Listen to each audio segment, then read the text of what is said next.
Kasus mahar cek senilai 3 miliar yang sempat menghebohkan warga Pacitan akhirnya memasuki babak baru. Mbah Tarman resmi ditetapkan sebagai tersangka dan kini ditahan di sel Polres Pacitan atas dugaan pemalsuan dokumen terkait pernikahannya dengan Sheila Arika. Penahanan dilakukan setelah tim penyidik mengumpulkan barang bukti dan memeriksa sejumlah saksi pada Kamis 4 Desember. Kasat Reskrim Polres Pacitan AKP Khairul Maskanan membenarkan bahwa Mbah Tarman kini di sel Polres Pacitan untuk proses hukum lebih lanjut. Informasi selengkapnya akan dilaporkan langsung oleh jurnalis Tribun Jatim, rekan Pramita, laporan Anda. Baik, selamat siang rekan Anggra. Ini memang kasus mahar fantastis dengan cek senilai 3 miliar yang diberikan oleh Mbah Tarman kepada Sheila Arika, warga desa Jeruk, Kecamatan Bandar, Kabupaten Pacitan, Jawa Timur beberapa waktu lalu memasuki babak baru. Diketahui Kos Bayangkara menahan Mbah Tarman atau menjadikan Mbah Tarman tersangka terhadap cek yang diduga palsu tersebut. Seperti itu rekan Anggra ini.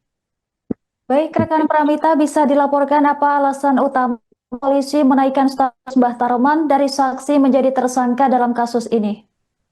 Baik, rekan Anggra, ini tadi saya sempat mengkonfirmasi kepada Kasat Reskrim Polres Pacitan, yaitu AKP Khairul Maskanan, menjelaskan bahwa alasan utama kenapa sampai menahan Mbah Tarman dan menjadikan tersangka karena Polres Bayangkara Satreskrim Polres Pacitan telah mengantongi dua alat bukti, yang dua alat bukti tersebut bisa menjadikan Mbah Tarman sebagai tersangka yang diduga memalsukan dokumen berupa cek yang diberikan kepada Sheila Arika sebagai mahar, dan mahar tersebut juga ditulis oleh Mbah Tarman senilai 3 miliar seperti itu. Baik, rekan Pramita, apakah rekening dana cek mahar tersebut benar-benar kosong dan bagaimana hal ini mempengaruhi proses penyidikan?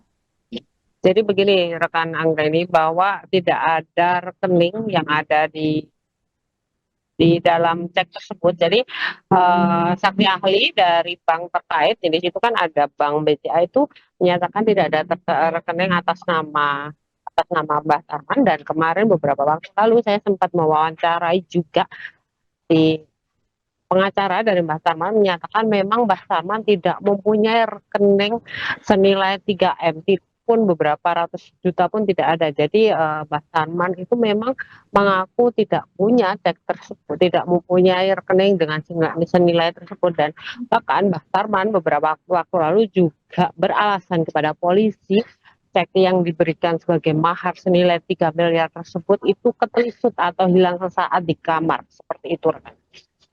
Baik, rekan Pramita, apakah ada kemungkinan tersangka lain yang terlibat dalam dugaan pemalsuan dokumen terkait cek mahar ini? Baik rekan Anggra, ini tadi Kasat Reskrim Polres Pacitan AKP Khairul Maskana menyatakan bahwa untuk tersangka lain belum bisa dipastikan. Saat ini Kasat Reskrim Polres Pacitan masih fokus terhadap kasus yang menjerat tersangka Tarman. Nanti jika memang ada permainan lain di baliknya, karena alasan Tarman dia mendapatkan cek tersebut kan saat bisnis samurai beberapa waktu lalu di asalnya di Wonogiri di Jawa Tengah. Nah, itu apakah nanti juga ikut terseret dalam kasus baru ini atau tidak, itu belum bisa dipastikan oleh Kasat Reskrim Polres Pacitan AKP Khairul Maskanan. Dia menyebutkan saat ini memang sedang fokus di Mbah Tarman. Seperti itu rekan. Baik, rekan Pramita, bisa dilaporkan apa saja barang bukti yang berhasil dikumpulkan oleh tim penyidik sebelum menetapkan Mbah Tarman ini sebagai tersangka? Baik rekan Kasat Reskrim Polres Pacitan AKP Khairul Maskanan tadi belum mau belak-belakan ya apa saja barang bukti tersebut. Hanya dia menyatakan bahwa sudah mengantongi dua barang bukti yang bisa menjerat Mbah Tarman, sehingga Mbah Tarman itu yang semula hanya menjadi saksi dalam kasus yang didalami oleh Satreskrim Polres Pacitan, dalam hal ini dugaan cek palsu tersebut, sehingga setelah jadi saksi itu dinaikkan statusnya menjadi tersangka. Seperti itu rekan. Baik, rekan Pramita, bisa dilaporkan apa saja konsekuensi yang mungkin dihadapi Mbah Tarman berdasarkan pasal 263 KUHP terkait pemalsuan dokumen berupa cek mahar? Baik, kalau tadi saya sempat tanya itu Kasat Reskrim Polres Pajang menyebutkan bahwa bisa jadi dijerat pasal 263 tentang pemalsuan, namun juga bisa dijerat pasal 187 KUHP.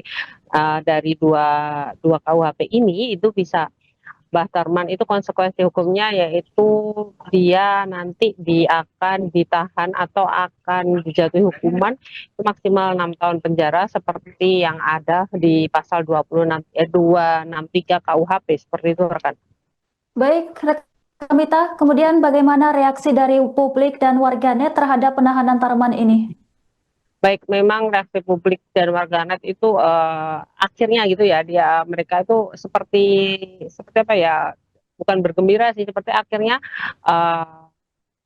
cek yang kemarin sempat viral, ya, mahar yang sempat viral dengan cek senilai 3 miliar, kemudian juga ada masa lalu Mbah Tarman yang pernah dibui dan lain sebagainya, itu sudah cukup menggegerkan media sosial, baik media sosial maupun warga Pacitan sendiri. Beberapa warga bahkan tidak percaya dengan mahar yang diberikan Mbah Tarman, dan memang kenyataannya saat ini Mbah Tarman ditahan oleh Satreskrim Polres Pacitan karena dugaan cek tersebut, dugaan cek atau pemalsuan dokumen tersebut.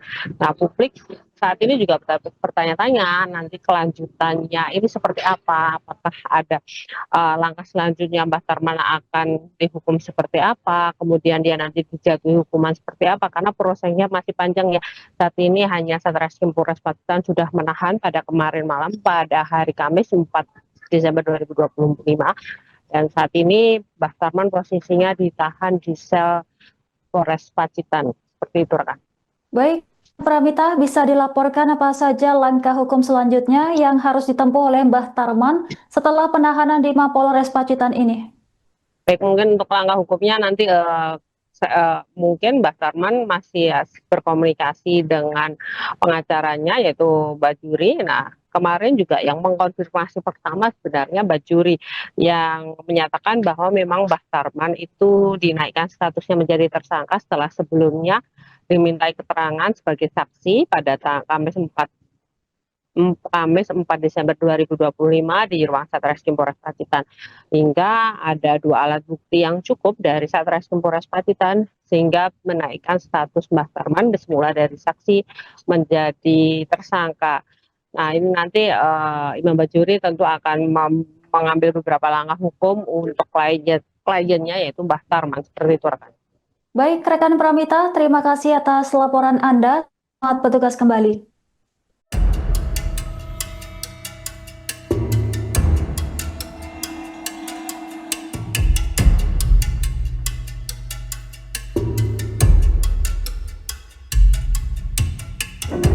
Download Tribun X sekarang, menghadirkan lokal menjadi Indonesia.